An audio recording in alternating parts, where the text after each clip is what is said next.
ఎంవీరావు గారు మీరు అన్నారు ఇప్పుడు ప్రస్తుతం చలి ఎక్కువగా ఉంది, సీజనల్గా వచ్చే H1N1 కానీ ఫ్లూ కానీ ఇవన్నీ వస్తున్నాయని.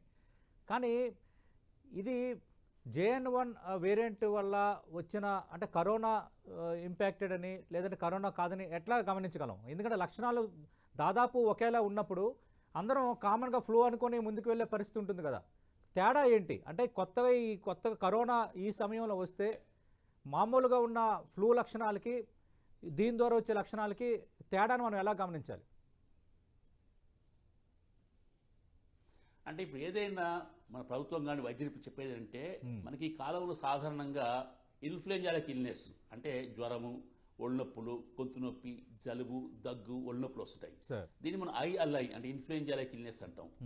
ఇదే ఇన్ఫ్లుయెంజా ఇల్నెస్ ఇలా ఉంటే సాధారణంగా మనం భయపడే అవసరం లేదు. ముఖ్యంగా ఇంతగా చెప్పిన హై రిస్క్ గ్రూప్ పేషెంట్స్ తప్ప. కొంతమందికి severe acute respiratory syndrome SARS symptoms వస్తాయి. వాళ్ళ వెంటనే మనం వాళ్ళు పరీక్ష చేయాలి. ముఖ్యంగా ఇలా లక్షణాలు ఎక్కువైన వారిలోనూ అదేవిధంగా ఇంతకుముందు చెప్పిన హై రిస్క్ గ్రూప్ పేషెంట్స్తో మనకి ఇప్పుడు ఇన్ఫ్లుయెంజాకి మంచి టెస్ట్ ఉంది, ర్యాపిడ్ టెస్ట్ ఉంది. అదేవిధంగా SARS కూడా మనకి ర్యాపిడ్ టెస్ట్ ఉంది, అదేవిధంగా RT-PCR ఉంది. కాబట్టి వెంటనే ముఖ్యంగా ఈ హై రిస్క్ పేషెంట్స్ వెంటనే పరీక్ష చేయించుకోవాలి. ఎందుకంటే ఫ్లూకి మనకి మంచి యాంటీవైరల్ మందు ఉంది, ఒకసారి మీరు వాడుతున్నాం, మంచి రెస్పాన్స్ ఉంటుంది. అదేవిధంగా మనకి ఇప్పుడు కోవిడ్ కూడా మనకి ప్యాక్స్లోవిడ్ అంటే మన దేశంలో ప్యాక్సిన్ అంటాము, నిరిబెట్రావిర్ అనే మందు రిట్రోవిర్తో కల్పిస్తున్నాం. కాబట్టి వాటికి రెస్పాన్స్ బాగుంది.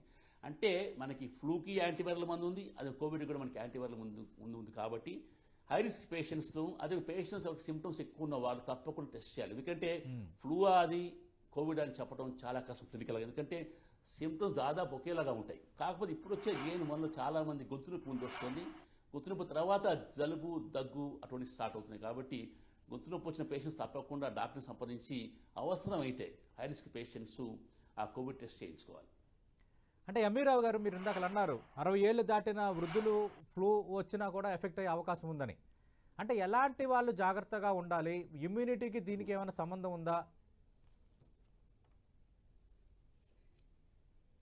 తప్పకుండా ప్రతి ఇన్ఫెక్షన్ కూడా ఇమ్యూనిటీ సంబంధం ఉంది. ఇమ్యూనిటీ తక్కువ ఉన్న వారిలో మామూలు ఇన్ఫెక్షన్ కూడా ఒక్కొక్కసారి చాలా తీవ్రమై ప్రాణాల మీదకి తీసుకొచ్చే అవకాశం ఉంది, ప్రాణాపాయ వరకు వచ్చే అవకాశం ఉంది.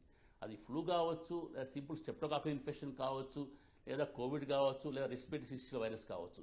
ఏ చిన్న ఇన్ఫెక్షన్ అయినా ఇమ్యూనిటీ బాగా తక్కువ ఉన్న వారిలో ఆ ఇన్ఫెక్షన్ తీవ్రతరమై న్యూమోనియాకి దారితీసి రెస్పిరేటరీ ఫెయిల్యూర్ వచ్చి చనిపోయే అవకాశం ఉంది. కాబట్టి తప్పకుండా వృద్ధులు, ముఖ్యంగా 65 సంవత్సరాలు పైబడిన వారు కానివ్వండి, ఇందాక నేను చెప్పినట్టు అంటే మధుమేహం కానీ, బ్లడ్ ప్రెషర్ కానివ్వండి, క్యాన్సర్ జబ్బులు ఉన్నవాళ్ళు కానివ్వండి, కీమోథెరపీ వాడేవారు కానివ్వండి, కొంతమంది పేషెంట్ స్టిరాయిడ్స్ వాడుతుంటారు, కొన్ని జబ్బుల్లో స్టిరాయిడ్స్ వాడేవారు కానివ్వండి, వారు తప్పకుండా అనేక జాగ్రత్తలు తీసుకోవాలి. ముఖ్యంగా సెల్ఫ్ మెడికేషన్ వాడకూడదు. చాలా మంది ఈ కాలంలో జలుబు దగ్గు రాగానే యాంటీబయాటిక్స్ వాడతారు. యాంటీబయాటిక్స్ యాంటీ బ్యాక్టీరియల్ మందులు. దానివల్ల జబ్బు తగ్గకపోగా మన శరీరంలో ఉన్న మంచి బ్యాక్టీరియా చనిపోయి ఇమ్యూనిటీ తగ్గిపోతుంది. కాబట్టి యాంటీబయాటిక్స్ అనవసరంగా వాడకూడదు. దేశంలో యాంటీబయాటిక్స్ ఓవర్ ది కౌంటర్ దొరుకుతాయి. చాలా మెడికల్ షాప్లో మీరు పోగానే వాళ్ళు యాంటీబయాటిక్స్ ఇస్తారు. అలా యాంటీబయాటిక్స్ వాడకం పూర్తిగా తగ్గించాలి.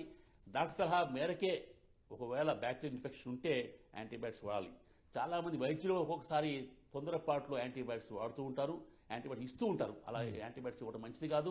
వైరల్ ఇన్ఫెక్షన్స్కి యాంటీబయాటిక్స్ ఏమాత్రం సరిపోవు, ఇవ్వడం సరైన పద్ధతి కాదు. కాబట్టి అది ఫ్లూవా కాదా అని ముందు చూసుకోవాలి, కోవిడా కాదా ముందు టెస్ట్ చేయించుకోవాలి. అందరిలో కాదు, అందరిలో పరీక్ష చేసుకోవడం సాధ్యం కాదు. కాబట్టి కేవలం హై రిస్క్ గ్రూప్ పేషెంట్స్లో టెస్టులు చేయించుకొని దాని ప్రకారం మందులు వాడాలి. నేను ఇందాక చెప్పినట్టుగా మీకు ఫ్లూకు మందులు ఉన్నాయి, అదే కోవిడ్ కూడా మందులు ఉన్నాయి. కాబట్టి ఆ యాంటీవైరల్ మందులు సరైన మోతాదులో సరైన కాలం తప్పకుండా అవసరమైతే వాడాలి.